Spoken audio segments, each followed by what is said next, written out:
A few moments later. Good afternoon, everyone. Last week we learned about expressing gratitude, and now we move into another topic, and it is learn to say prohibition, imperative, and command.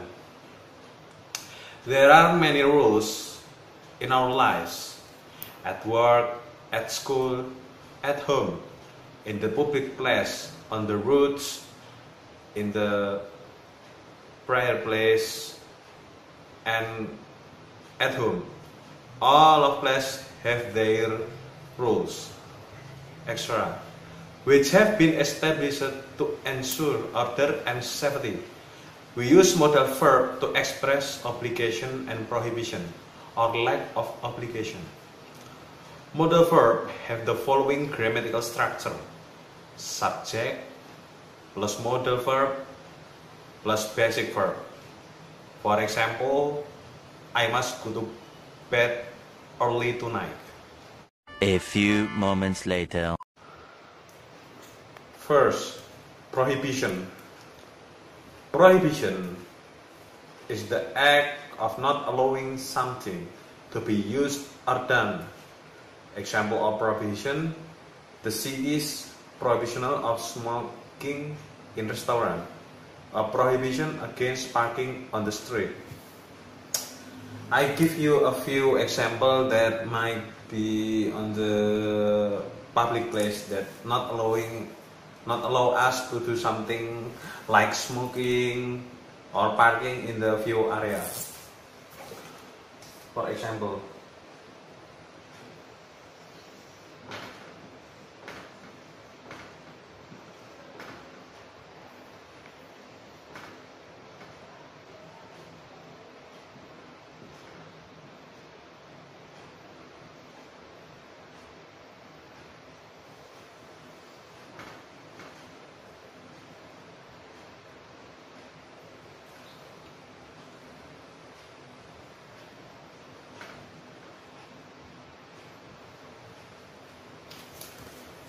do you know where is you saw this prohibition?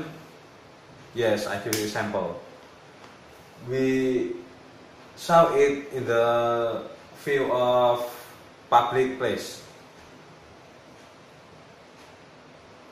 For example, this one, no smoking area. So we do not allow to smoke in that area.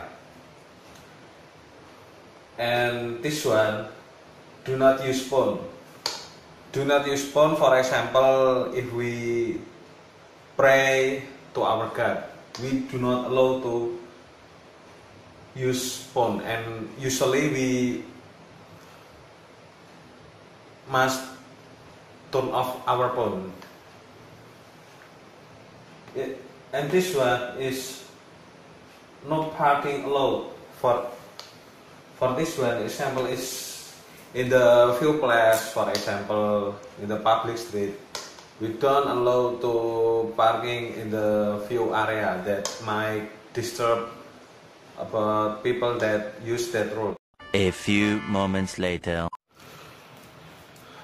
For the specific material, common, instruction, and prohibition is ask someone to do something. For example, that I mentioned in the previous, for not allowing to parking here, not allowing to use phone, not allowing to smoke here in this area, or forbid someone to do something like don't enter this place because the floor is wet. Usually we made it at the hospital or any kind of place. Okay, I will explain for the specific material. Command or instruction. Perintah adalah ungkapan yang digunakan untuk memberitahu seseorang untuk melakukan sesuatu. Prohibition, larangan, adalah ungkap yang digunakan untuk memperingatkan orang lain untuk tidak melakukan sesuatu. And there is example in the A few moments later. Hearing example for recommending someone to do something. For example, this conversation. Ratna, what are you doing, Mom? Mother, I will cook something for you. Ratna, what is that?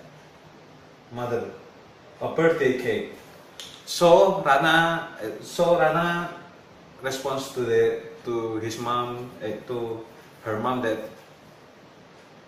her mom will make a birthday cake for her, and her mom asked to Ratna to buy some flour, sugar, chocolate, strawberry, and any other else that need to be done on the birthday cake.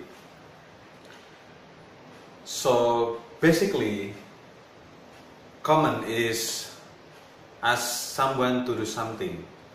The response for commanding is agreeing or do not agree. In this conversation, Ratna agreed to help her mom, and her mom will make a birthday cake for her. A few moments later. Okay, so in that example is giving instruction to someone, and respond is agreeing. So what about refusing someone instruction? For example, don't sing a song please, but sorry, because I will happy if I sing a song, like that. So the second person is refusing someone that asking her for not singing a song. Jadi giving instruction ini memiliki dua respon, yaitu setuju dan tidak setuju, seperti yang saya contohkan tadi. Untuk yang setuju biasanya itu yes responnya, dan akan disertai kalimat bla bla bla. Kalau refusing itu dia akan menggunakan kalimat, biasanya akan lebih sopan menggunakan kata maaf atau kata yang lainnya untuk menolak instruksi dari orang lain itu. A few moments later. Next, more about prohibition. So in the more about prohibition is the prohibition that might be rude or any other thing. Jadi lebih lanjut tentang larangan ini adalah ada beberapa contoh bahwasanya ini menandakan kalau prohibition yang model seperti ini itu cenderung lebih tegas, bahkan mungkin untuk sebagian orang itu terlalu kasar. So here is the example. Do not follow me, I am busy. Jadi contoh pertama, jangan ikuti saya karena saya sibuk. So in this part, it might be rude for someone. Jadi untuk beberapa orang, hal ini tuh terkesan kasar. Dan untuk contoh kedua, do not fight with your brother. So basically, do not fight with your brother is mom prohibition. Jadi untuk contoh kedua, jangan bertengkar dengan saudaramu, itu biasanya diucapkan oleh seorang ibu supaya mereka itu tidak bertengkar satu sama lain. Next, third example, don't be lazy. Don't be lazy because laziness is bad thing. Oh yes, I forget. So prohibition is following with a more sentence. Jadi Untuk larangan lebih lanjut ini biasanya kan contohnya ada do not follow me, nanti ada lanjutnya bla bla bla bla seperti itu. Oke, kembali yang tadi, don't be lazy because laziness is bad thing. Jangan malas karena malas itu sesuatu yang buruk. So in this third example, it pointed in the some thing that might be done. Jadi untuk yang contoh ketiga ini lebih ke tegas ya. Jangan malas karena malas itu sesuatu yang tidak baik. Ini berlaku untuk beberapa hal, seperti contoh, jangan malas karena kalau malas itu kita menunda sesuatu, dan kalau kita menunda sesuatu akhirnya nanti kita tidak mengerjakan. Sebagai contoh, kita menunda tugas, waktunya masih panjang, tapi ketika waktu sudah dekat dan akhirnya kita tidak mengerjakan karena buah dari kemalasan tadi. Jadi untuk respons yang ketiga itu cenderung lebih tegas daripada ke kasar ya. So next, in the fourth example, don't do it. Don't do it because it might harm you. So in the fourth example is pointed into something that might danger someone. If someone doing something that might danger his life or his career or any other else. Jadi untuk contoh keempat ini lebih ditekankan ke ketegasan. Seperti contoh, jangan melakukan sesuatu yang membahayakan dirimu, seperti misal kebut-kebutan di jalan, bermain pisau, dan lain sebagainya. Itu bisa saja membahayakan nyawa, danger your life, or danger your career, membahayakan karir. Seperti contoh, sering izin, sering bolos kerja, itu kan lama-lama nanti kita kena SP oleh bos kita ya. Itu contoh danger your career. Dari awal kata tadi don't do it. Nanti murid-murid bisa mengembangkan lebih jauh kalimatnya, terserah kalian. Don't do it because it's so annoying. Jangan lakukan itu mungkin terkesan menjengkelkan. Nah, diharapkan nanti kalian mengembangkan kalimat ini dengan kata-kata yang lain ya. Next example, don't be afraid. Don't be afraid, it's mean that you do not need to afraid of something that might make you afraid. Don't be afraid, I am at your side. Nah, untuk contoh kalimat ini itu lebih ke ketegasan dilanjutkan dengan kepedulian. Saya ambil contoh di sini kan seperti don't be afraid, I am at your side. Jangan takut karena aku ada di sisimu. Maksudnya seperti ini. Ini menekankan ke ketegasan. Sehabis itu dilanjut dengan kepedulian kita kepada orang yang merasa takut itu tadi. Biasanya kalau don't be afraid, kalimat lanjutannya itu tidak jauh dari seperti yang saya ambil contohkan tadi. Don't be afraid because I am at your side. Don't be afraid, I am at your side. Don't be afraid because I will erase your afraid thing. Nah, kurang lebih kan kalimatnya paling cuma seputar itu saja. Jangan takut karena pasti akan ada teman yang membuatmu tidak akan takut dengan hal yang kamu takutkan itu. For an example, don't be careless. Don't be careless because carelessness will end up danger our self.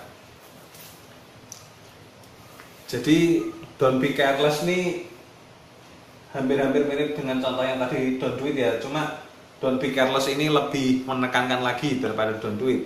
Don't do it itu cangkupannya masih luas. Kalau don't be careless itu cangkupannya lebih sempit. For example, don't be careless on the road. Don't be careless because you might hurt, and any other else. Jadi jangan tidak berhati-hati, itu bisa saja membahayakanmu.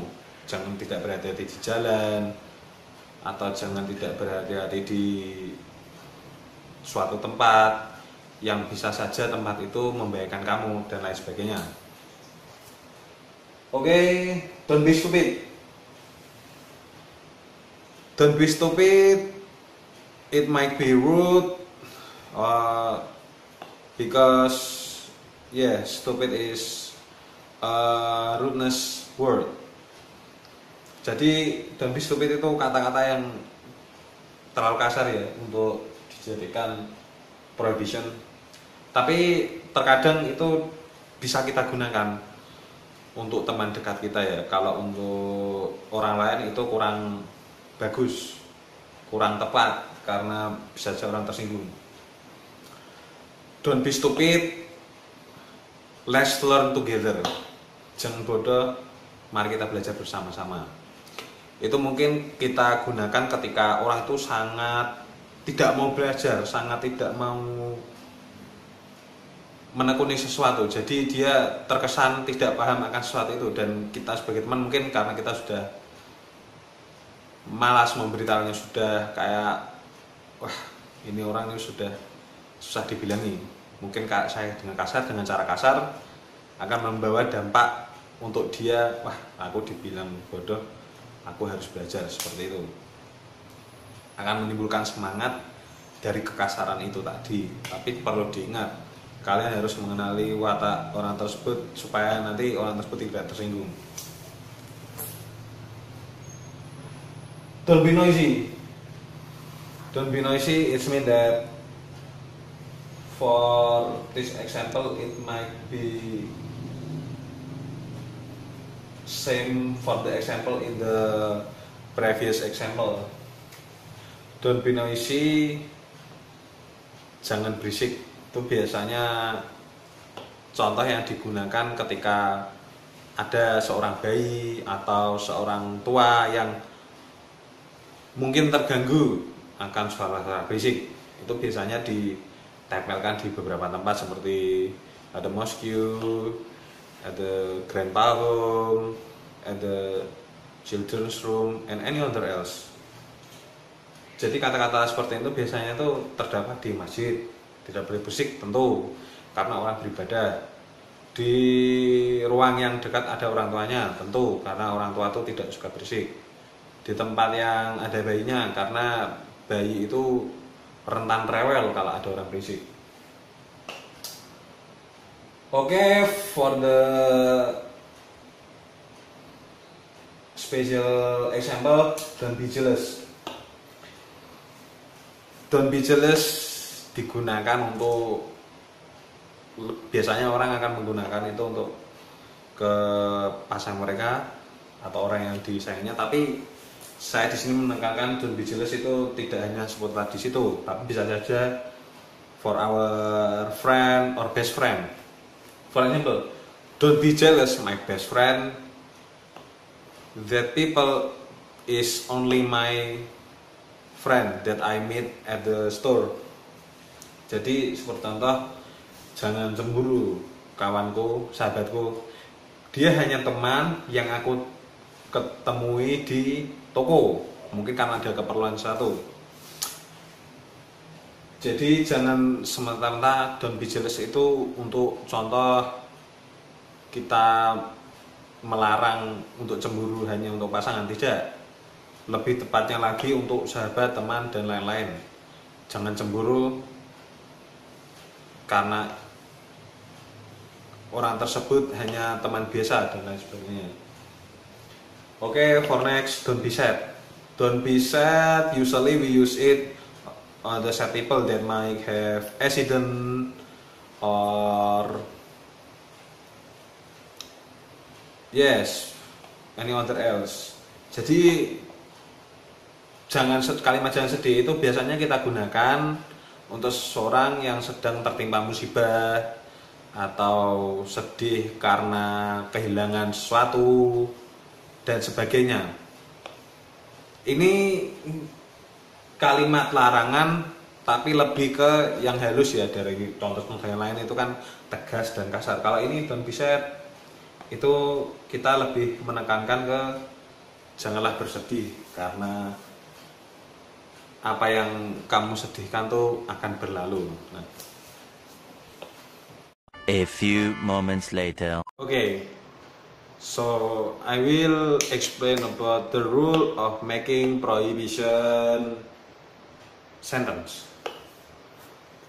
For most important thing is verb. Apabila terdiri dari kata kerja,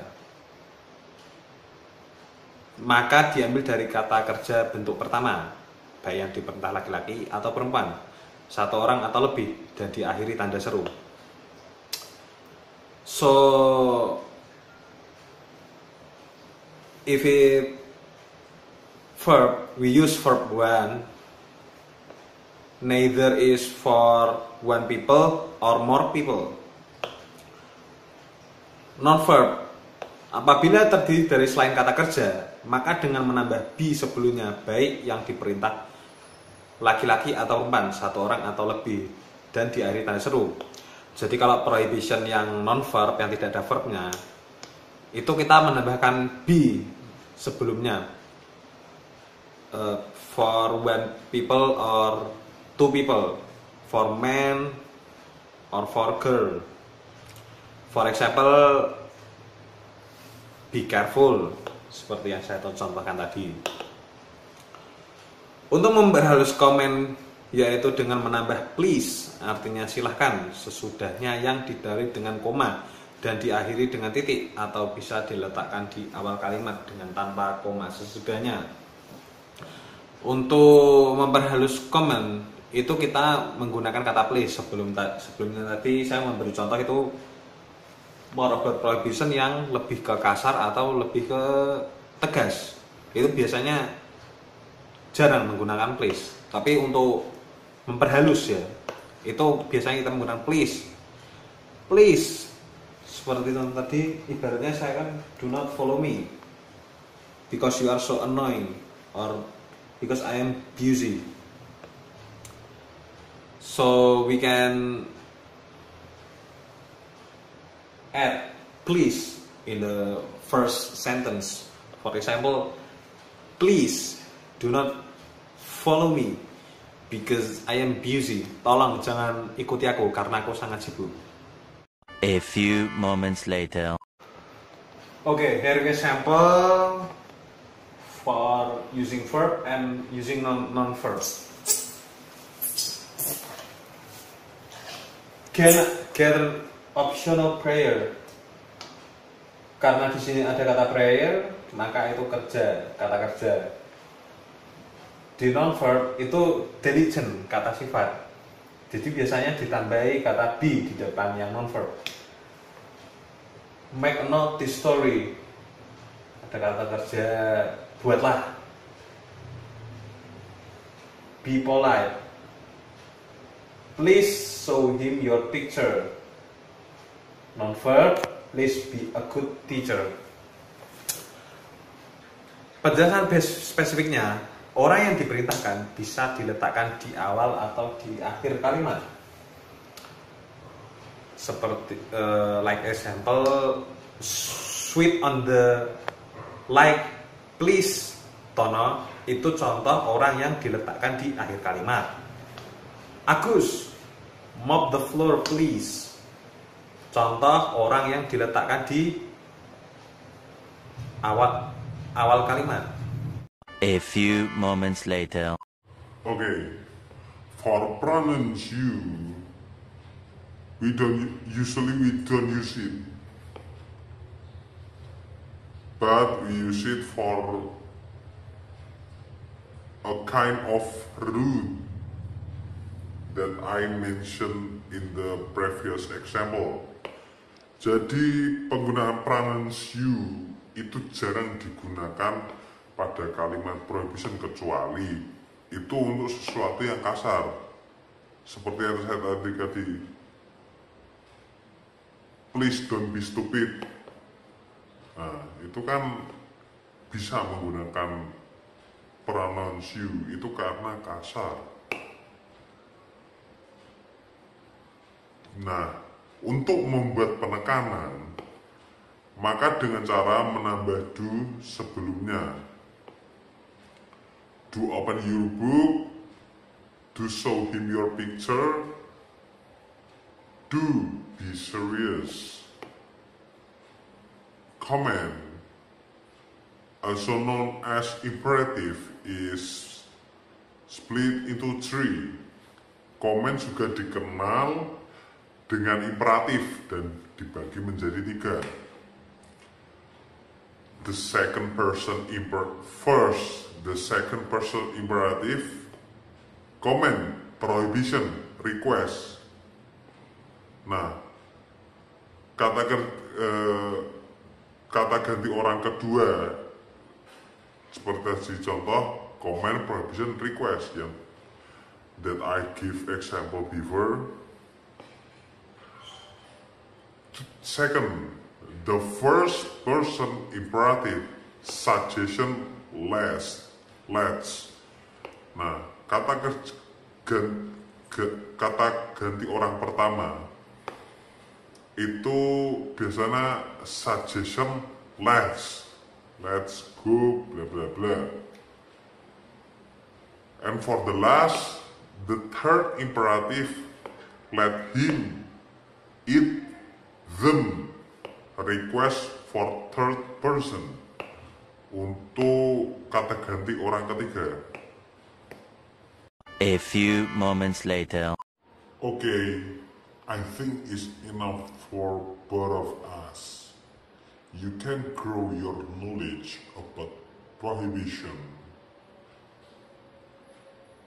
imperative, and common from other sources such as Google or any other source that increase your knowledge for learning this part. For next week, we will learn about expressing sorry for others. Thank you for your attention and for your kindness, and wassalamualaikum warahmatullahi wabarakatuh. But I will give special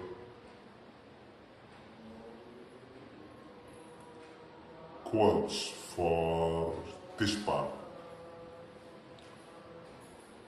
It's related to prohibition and common.